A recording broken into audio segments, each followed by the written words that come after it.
Speaking of channeling, ladies and gentlemen, let's bring in Dr. Judy Wurtman. It's time for Food for Mood. Judy joins us every Thursday at this time, author of Simon Loses His Tummy. Before her voice was still, of course, serotoninpowerdiet.com. And again, give me the name of the book. Why don't we write this down? I know, because there's no room left on the thing. I got to get a new thing. Did something of a duck's midwife. Judy? Joe, hang on a second. I got to open up the book. Journal of a Duck's Midwife. I'm gonna have to add that to. Think? Actually, I need a new piece of paper because there's no room on it. So I think we can probably organize that. Piece of paper. You are so prolific that for your career here, you've written that many books. I didn't lay 7 eggs. But you wrote the journal. True, but she did the hard work. Well, yes, but you did the worrying, and when you come right down to it, that's got to be equally as. I'm not necessarily productive, but that is equally that has a lot. Believe me, that has a lot to do with things. What was it? If there's a solution, what is it? If there's a solution, I'll work it out. Anyway, hi. Okay. Anyway, I sent you an article, Jill, about a orchestra. Actually, there are a couple now called the Me Too Orchestra. It actually came before the name came before the Me Too movement, and it's an orchestra that is made up primarily of people with mental health disorders or issues, and or their families or friends or supporters. I came across information about this on a website called NAMI, N-A-M-I-E, which is the National Alliance for Mental Illness. It's a national organization that really does wonderful things to bring awareness to people about mental illness and supports people with mental illness and their families, and has a very strong educational presence. Well, they had an article. They were apparently going to have a seminar about the origin of this orchestra and the conductor whose idea it was. And I became interested in it because I never heard anything like this before, nor, of course, apparently has anybody else. And it turns out that the conductor is somebody who had a prestigious career as a conductor when he was very young. He won an international competition for conducting, I think it was about 29 or something, and went on and, traveled the world, as a highly acclaimed leader of orchestras. But it turned out that he had, and concealed to most people, bipolar disorder. And he apparently was able to work around it, but he felt that it was something that, if hadn't been known, would have inhibited his ability to conduct, and people might not have booked him into a concert, let's say 18 months from now, which is oftentimes what happens, because what if he gets sick? What if he can't? What if he becomes manic? What if he becomes depressed? What if he can't get up in front of the podium and conduct, a series of concerts? And so we began to think about the fact that there are many people, and this is sort of generally known, who have mental illness, and because sometimes the onset is unpredictable, you don't know when you're going to get depressed or manic or have an anxiety attack or panic attack, or your obsessive compulsive disorder might get the best of you. You may feel great reluctance to participate in some kind of occupation that requires performance, like performing in an orchestra or a play, or even teaching or doing anything where you have to be in front of the public. And in addition to that, revealing that information, which, by the way, you do not have to do according to the laws of fair employment, but revealing any of that information to a potential employer might prevent you from being hired. And, the existence of the orchestra is wonderful. Apparently they have a sign when you enter the performance hall saying this is a stigma-free zone, implying that the stigma that's associated with people with mental illness is real.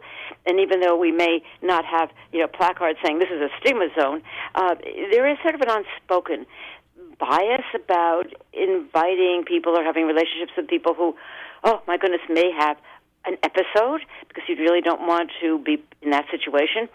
And so the orchestra apparently has done really wonderful things to educate the general public about the fact that people with mental illness, just like people with physical illness, can overcome it and then can perform as well as people who have good health.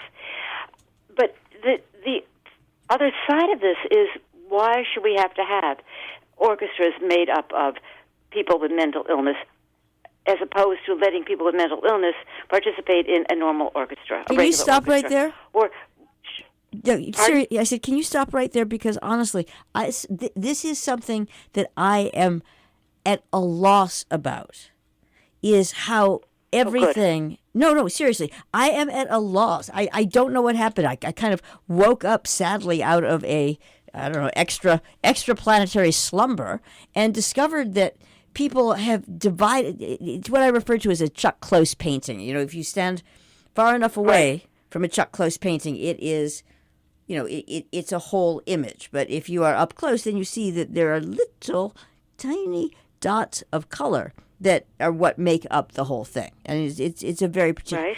When did we all get slotted? And when did we agree to get slotted into, you go there, you have this subset of this subset of this subset. Okay, good, you'll be fine. And you have this... when was that common... who organized that, and why weren't they stopped? That's what I'm trying to find out.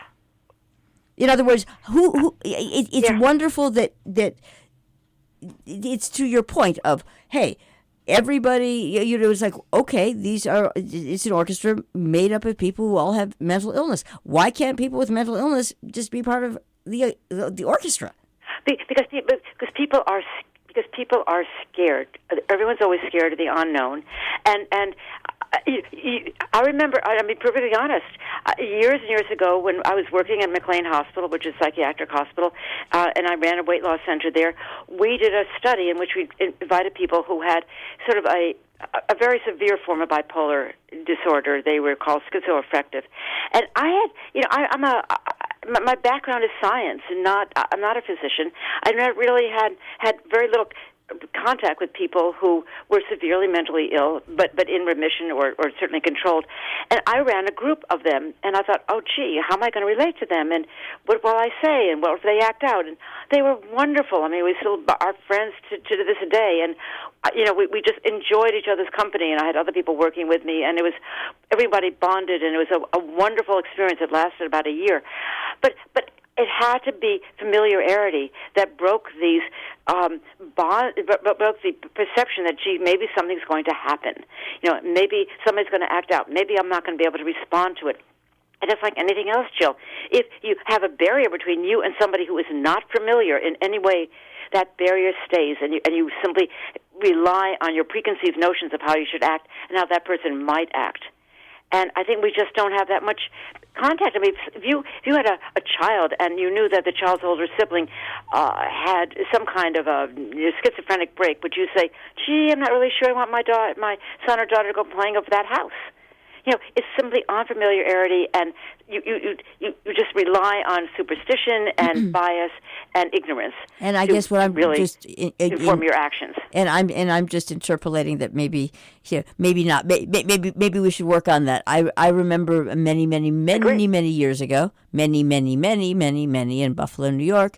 I was young, and I remember dinner table conversation about how one of my schoolmates' fathers, the father of one of my schoolmates, had sort of misbehaved and mistreated her, and you know, it was, and you're not going over there. Oh. It's like, right, got it, but it was. That's exactly right. But I will say this: it wasn't it was an actual action-reaction. Right? Like, Bernadette's father, quote, Bernadette's father went after her with a fork. So, you know, that is different, in my view, than some amorphous thing. We don't have conversation. I remember having conversations with this group of people that I was working with. You know, they would tell us how lonely they were, how people recoiled from being with them, how, you know, they had trouble going into normal social situations because people would say, well, why aren't you working? And because they weren't. Many of them couldn't at that point. And they say, well, you know, I have really a severe form of bipolar disorder. And somebody would say, oh.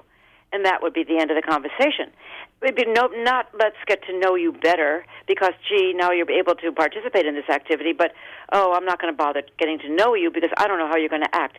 That's the issue. And the thing is, if you're an employee and you say, well, gee, I'm not sure I really want to hire that person who has a history of depression because what if the person won't show up for 6 weeks during my busiest time of year because the darkness of the winter time or something sets off the depression. That's the response. And look, it used to be that we had to stigmatize people with cancer. If you had cancer maybe 30 years ago, you wouldn't tell people because you would be fired. Right. Your and AIDS, I think that whole thing. that stigma is still attached to people with mental illness, and that's why that orchestra is so important, because they play wonderful music, and they play not only to conventional audiences in prisons and addiction, rehab centers, schools, etc. We need more of this, but we need more of simply acceptance.